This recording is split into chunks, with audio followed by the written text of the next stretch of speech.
Okay, record ulit tayo. Paano nga ba magtrabaho sa clouds? Una, taka sa annotate stage, hanapin mo yung clouds. So, yun, dalawa. Minsan labeler ang ginagamit dito, minsan checker IDs, no? So, punta ka dito sa clouds, click mo tong dice, register ka, 1 hour, okay na yan. Tapos, click mo yung mag-define list para makita mo yung kung ano yung gagamitin na ID. Kapag ang task nandito sa labeler submit, ang gagamitin mo ay checker ID. Kapag nasa filter submit, ang gagamitin mo ay labeler IDs. Kapag nasa init task, ang gagamitin mo filter IDs. Okay? Since nasa checker IDs yung mga task, as nasa labeler submit, ang gagamitin mo is checker IDs. Okay? So, open ka ng Ginger, login mo yung checker IDs mo, open ka ng dalawa. Yan. Sa dalawa. Tapos maglagay ka dito ng IDs mo. Hindi pwede magkapareho, kailangan magkaiba. Kung dalawa nilagin mo, dalawang ID. So checker, punta ka dun sa dito mo makikita yung IDs mo sa user profile. Yan, tapos lagay mo ito, isang checker IDs, yung 98 at saka itong 95. Yan. Press OK. Isang Ginger lang gamit ko ha. Huwag kayo mag-multiple folder kasi mabigat. Tapos Control D ka. Naka-letter A yun. Tapos Control D ka uli. Hintay mo matapos mag-download. Hey, what? Ba't ayaw? Ayun. Not responding na yung isa. Ayan nga. Ito na nga. Kunyara, download ko na. Kapag kaklaro yung ulap, nakikita nyo at na-identify nyo. So, kailangan sundin yung banner. Capture all missing clouds. Fix big missing parts. Capture thin clouds, yung manipis. Parang hamog, usok. For glitch and black and white or gray image, mark all as image error. So, ibig sabihin, kapag ka black and white, tingnan natin kung meron dito. Ito, black and white, di ba? Kung hindi nyo naman na ma-identify, kasi minsan yung pagka black and white niya, hindi na ma-identify yung ulap, ito hamog, parang foggy. Capture yan. Kaso minsan, hindi na kasi ma-identify. Tulad nito. Dito yung ating links. No, lalagay natin sa description. Image error. So, pagtatag ng image error, ay ang gagawin nyo, sample lang to ha, isa-select all nyo yan using S tool, then space bar, then press Y para makat yung boundaries. And then, iselect all mo uli, palitan mo ng kulay. Image error, itag mo. No? So, ano ba yung mga sample ng image error? Okay, punta tayo dito sa link. Sa docs, image error, ayan, hindi nyo ma-identify yung ulap. Asan ba sabog-sabog, no? Nag-mix na yung kulay ng black and white. Same dito, hindi mo ma-identify kasi parang wasak, sabog-sabog. Same dito, sira yung image, literal na image error. Same dito, rainbow colors, guhit-guhit. Ito, ayan yung sinasabing hindi ma-identify, no? Kakulay ng grounds, yung ulap, hindi mo alam kung nasan. So, tinatag na lang siya as image error, no? Hindi yan yung ile-label mo isa-isa, tapos papalitan mo ng category. Hindi ganun. Select all lang. Image error, ayan, kakulay ng grounds, yung mga ulap. May mga ulap yan, kaso hindi natin ma-identify, no? May manipis. Same dito, ayan. Ito, medyo klaro yung ilalim, pero mukhang may ulap, so tinag as image error. Same dito, hindi natin alam kung may ulap or wala. Ayan. Same dito, ayan hindi natin alam ulap ba yung mga yan, diba? So black and white, same dito, hindi natin alam kung ulap yan or kung ano man yan. Same dito, ibang kulay, nagmi-mix-mix na sabog-sabog na, yan. Although kita yung grounds, hindi natin alam kung nasan yung ulap kasi possible meron or wala, magkakulay. No? Same dito, yan daw. Ito daw, image error din uli.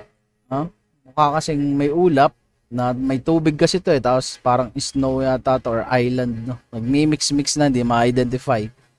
Yan, ito, hindi na rin natin ma-identify. Ngayon, ito naman yung mga sample ng clouds. No?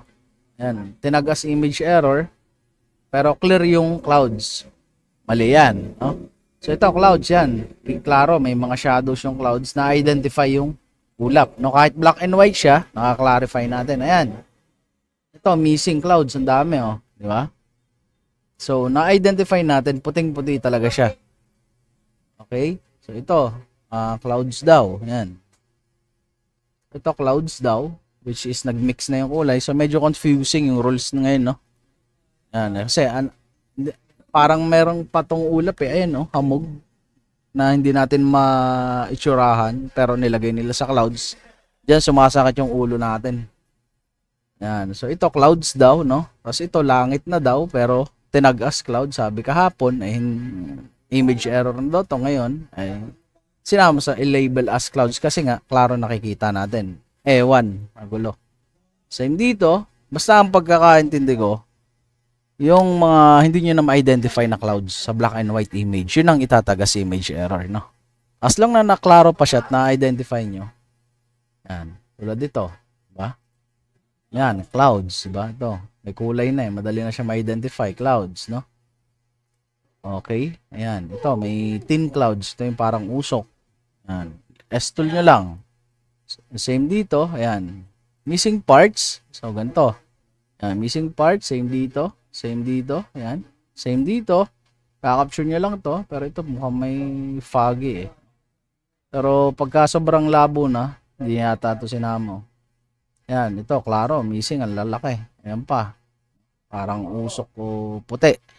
Same dito, mga missing parts. Yan, fake clouds. Ito, mukhang hamog, pero hindi naman yata. Sobrang nipis na, fake na daw to. Exclude nyo na daw. Same dito, mukhang may hamog. So, inalis na, fake na daw yan. Sobrang nipis na, hindi na siya maintindihan. Same dito, at saka same dito. Yan, ito, exclude mo tong part na to. Kasi wala daw obvious clouds, pero mukhang may usok-usok. Confusing ng konti, pero madali na naman siyang unawain. So, basta sundin na lang yung rules. So, ano nga ba yung rules? No? Ayan, ito, sample. Klaro naman yung clouds dito, no? So, hindi ko siya itatag as image error. So sample lang yung paano mag-tag ng image error. Kasi may nagtatanong sa atin, paano daw mag-tag ng image error. So, replay nyo lang itong video kasi ginawa ko lang kanina. Hindi ko na ulitin. Ngayon, dito, paano to i-capture, no? Mukhang may ulap pa to eh, hanggang dito eh. So, gagawin ko, S2 lang ako dyan. Yan, palitan natin ng clouds.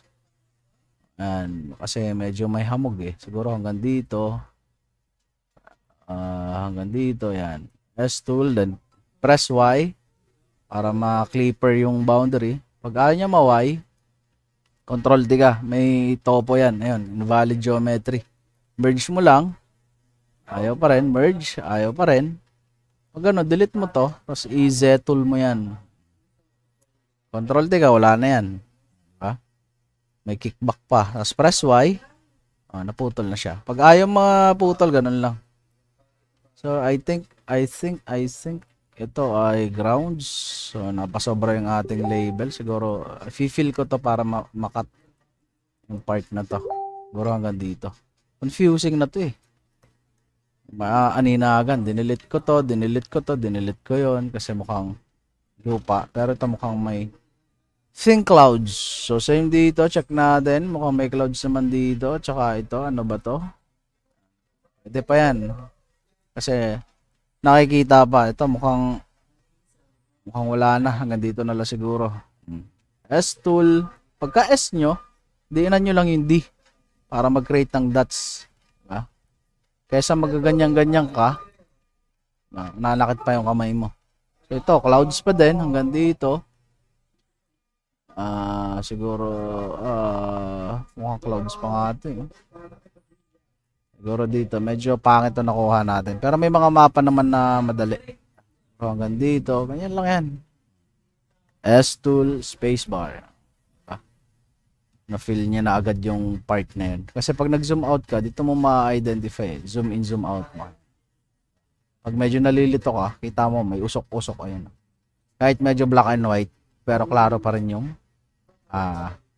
ulap like dito. Yan. S-tool, pag ganon, pag ganyan, siguro hanggang dito, hula-hula.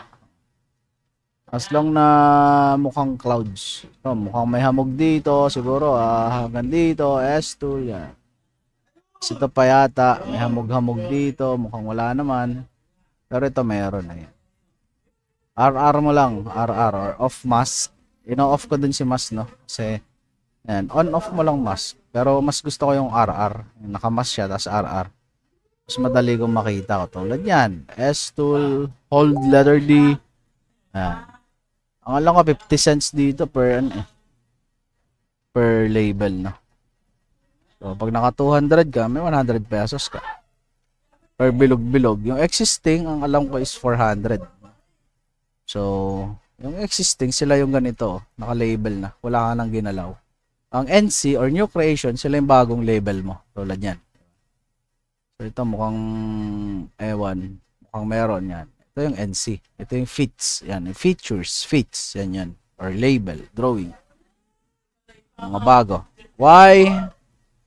Okay. Siguro ito ay ulap pa din yata. Pero mukhang ulap pa nga. So, fill mo lang. S-tool. Tapos press Y. Y. Press Y. Ayaw maputol. Control T. Invalid geometry. Merge mo to. Ayaw. Ano itong gawin mo? Some part na to. Ayan, pag ayaw makat ganun. Merge ko to. Ayaw. Delete mo to. Tapos Z-tool ka dyan. Tapos fill mo to. Tapos merge mo na lang. Ayaw ta rin. Ayaw pa rin. Ando. Gawin natin dito. Ayaw mo fill.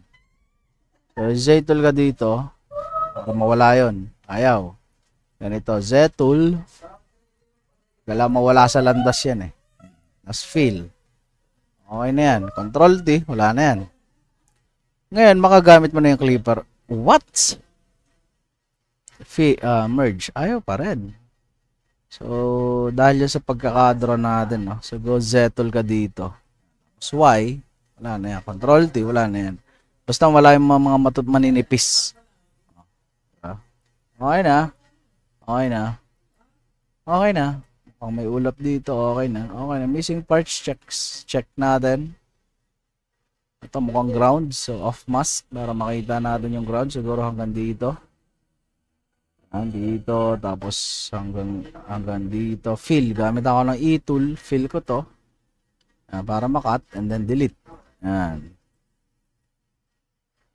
Tapos pasa. Dito ano to? Yan. Klaro.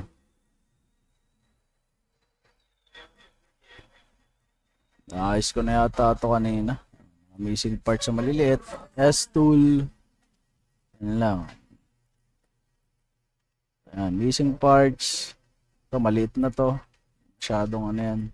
Ignore small errors. Ito, maliliit. Isama na yan. 50 cents din yan. 50 cents. Ching! Okay na yan. Pasa. Lipat. Nag-error. Invalid geometry. Z-tool. Z-tool mo yan para mawala. Nawala lahat. Kasi, okay na yan. Pasa. What? Kickback.